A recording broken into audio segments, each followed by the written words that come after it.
Hi everybody, my name is John Connor. I'm the founder of StrongerChicago.com, a digital platform that makes it easy to find community building organizations and get involved with them. This is the first video in our series on community builders in Chicago, and today I'm here with Kevin Coval. Kevin Coval is a poet and community builder. He is the creative director of Young Chicago Authors. He is the founder of Louder Than a Bomb. He is a professor at the University of Chicago in Illinois. And what do you teach there, Kevin? I teach at UIC, and I teach a class on hip hop aesthetics, history, and art. Cool. Yeah. And he has also been the mentor of thousands of poets, musicians, and writers, including Chance the Rapper. I recently released a book. What is your book called, Kevin? It's called The People's History of Chicago. People's History of Chicago. I love it. Highly recommend it. Excellent collection of poems. So, thank you, man. To get started, we just have a couple of quick questions about how Kevin is building community. The first one, Kevin, is can you tell us a little bit about what you're working on and what it's doing to build a stronger city? Yeah, I mean, of course, you know, we're in the home of Young Chicago Authors, which is the nonprofit youth literary organization that I'm the artistic director of, and it's a 26-year-old organization, and we've done a lot of work in the city to kind of take the tools of spoken word, of hip hop poetry, and music, and kind of use it as a way to have young people imagine a different kind of city that they might traverse in a new way.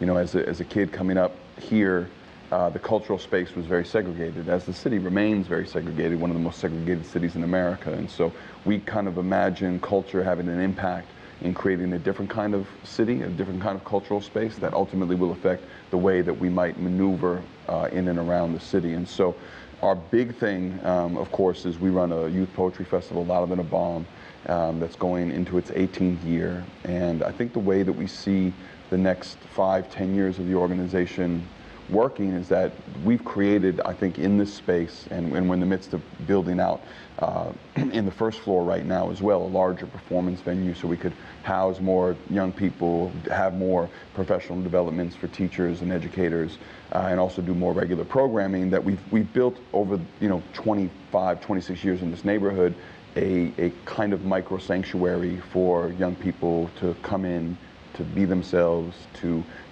without apology, and feel free and hopefully feel safe.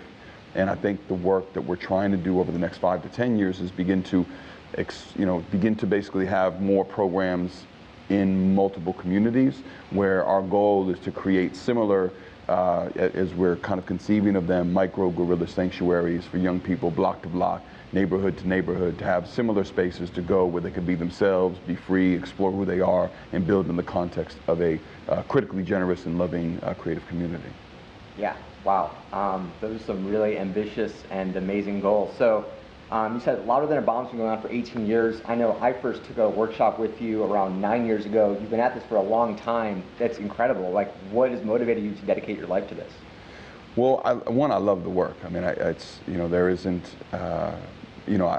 every day I have the best gig, because I get up and I get to write and work in my field as a writer. And then, my day is basically building with other young creative people and trying to get them excited about their own ideas and about, sharing bits of their lives and forming ideas for poems, and those poems become a series of poems, and those series of poems become books or performances or albums or theater pieces or critical journalistic pieces. And so I have, over a long time, I've been able and been privileged to work with a lot of incredibly talented young writers and musicians, and then I also get to do some creative cultural organizing and imagine spaces in a different way, and try to build spaces in a different way.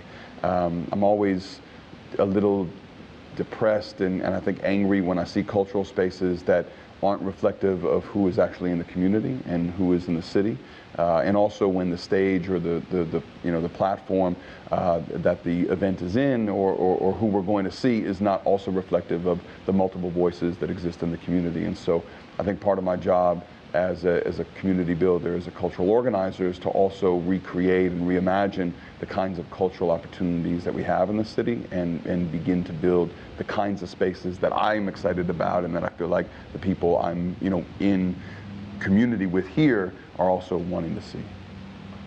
Awesome. So I'm wondering, with your passion in this type of space, I've also seen it replicated in a lot of other young authors in Chicago, especially poets and hip hop artists. What is it about spoken word poetry and hip hop that makes these people so critically engaged in the system and wanting them to have a better community and a better city? Yeah, I mean, I think that there's probably a lot of reasons. I think one thing that is at the foundation of the aesthetic is in hip hop and the work that we do as writers is we believe in the essential nature of the poetics of place, and in some ways, like one of our first assignments, one of our first prompts, one of the first things we do in a classroom is essentially really just ask young people where are they from, and once you begin to record the work, the people, the kind of labor, the physical space, the sounds, the colors of the community in which you come from, you begin to kind of take note of some things that maybe without the poetic lens you might miss or take for granted on a daily basis. We're rooted in a very firm tradition of Chicago writers that goes, really our matriarch is Miss Gwendolyn Brooks, who talked about telling the stories that are right in front of your nose, and she said that her material was found in the street. And so if we care about our community, if we care about who we're seeing on a daily basis, if we're recording what we're seeing on our walk to school, then we also become engaged in thinking about, well, why are these things so? Why is there a series of abandoned lots? Why is there a series of red X's on buildings? Why did that Starbucks pop up? Why are working people being pushed out of this community? So once you begin to really record some of the things that are around you, you begin to gauge, I think, in a larger civic dialogue about what's happening in my neighborhood and what's happening in the city, and are we happy and comfortable with that? Yeah. So honestly, that kind of stuff really inspires me. I mean, you kind of hit the nail on the head for why I want to live in this city versus other cities, the type of engagement that you're talking about. So how can other people get involved in the work that you're doing, both at the level of participating in poetry slams, coming to open mics, but then also the kind of community building work? Yeah, well, I mean, we do stuff on a daily basis, so youngchicagoauthors.org is the website, and you can find out more information about the work we do.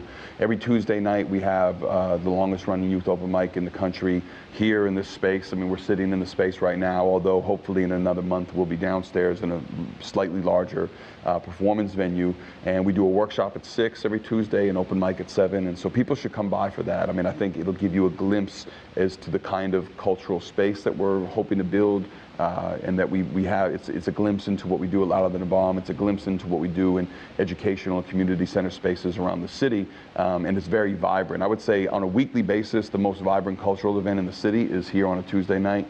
In the middle of October, we resume our Saturday writing program series. So we do a writing class, creative writing class at 1 o'clock. We have a workshop for aspiring MCs and singer-songwriters at 4 o'clock. And then we're about to send a new crop of our teaching artists back into the schools to work in long-term residencies to begin to prepare teams for Louder Than a Bomb. And so this year, Louder Than a Bomb is February, I think, 17th to March 18th. It's our 18th season. We're really excited.